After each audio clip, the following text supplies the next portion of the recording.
আমি আজকে আপনাদের জন্য ঐতিহ্যবাহী আর খুবই জনপ্রিয় একটা পিঠার রেসিপি নিয়ে এসেছি।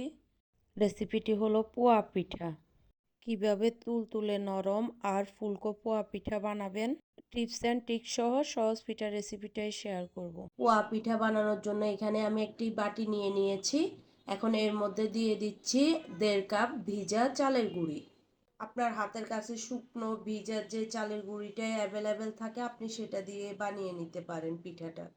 দিচ্ছি 1.5 কাপ বা সমপরিমাণে ময়দা। আপনারা চাইলে শুধুমাত্র চালের গুঁড়ি দিয়েও পিঠাটা বানাতে পারেন, কিন্তু চালের গুঁড়ি আর ময়দা মিক্স করে পিঠাটা বানালে অনেকক্ষণ পর্যন্ত পিঠাটা সফট থাকে। দিচ্ছি স্বাদ মতো লবণ। এখন হ্যান্ড হুইস্কের সাহায্যে শুকনো উপকরণগুলো আমি ভালোভাবে মিশিয়ে নিচ্ছি। হ্যান্ড হুইস্কের সাহায্যে সবগুলো উপকরণ ভালোভাবে মিশিয়ে নেওয়ার পর এখন আমি এর মধ্যে দিয়ে দিচ্ছি আগে থেকে জাল করে রাখা 1 কাপ আখের গুড়। আপনারা চাইলে এখানে চিনিও দিতে পারেন, কোনো সমস্যা নেই।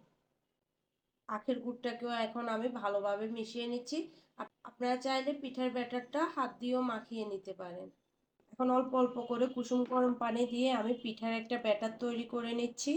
অবশ্যই আপনারা এখানে কুসুম গরম পানিটা ব্যবহার করবেন, এতে করে পিঠাগুলো অনেক সফট হবে।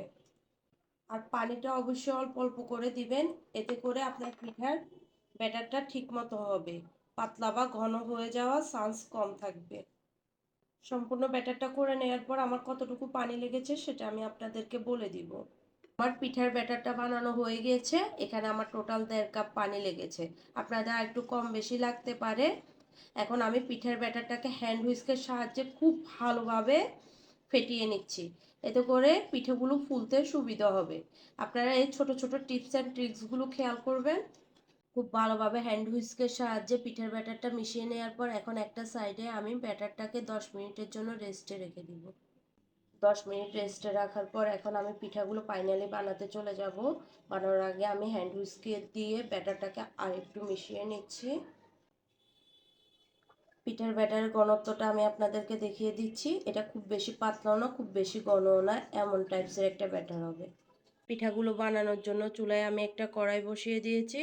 কড়াইটা গরম হয়ে যাওয়ার পর এর মধ্যে পর্যাপ্ত পরিমাণে তেল নিয়ে নিয়েছি। আপনারা পিঠার জন্য অবশ্যই ডুবো তেল নিয়ে নেবেন। তেলটা ভালোভাবে গরম হয়ে যাওয়ার পর এখন আমি 1 চামচ করে পিঠার ব্যাটার নিয়ে এই গরম তেলের মধ্যে ছেড়ে দিচ্ছি। আর একটা খুন্তির সাহায্যে আমি পিঠাটার উপরে তেলটা আস্তে আস্তে করে দিয়ে দিচ্ছি, যেন এটা ফুলতে সাহায্য করে।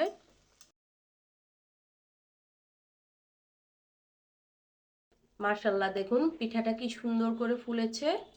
আমার টিপস অ্যান্ড ট্রিক্সগুলো ফলো করলে আপনাদের পিঠাগুলো এভাবে ফুলবে। এখন আমি এর অপর সাইড উল্টে দিচ্ছি।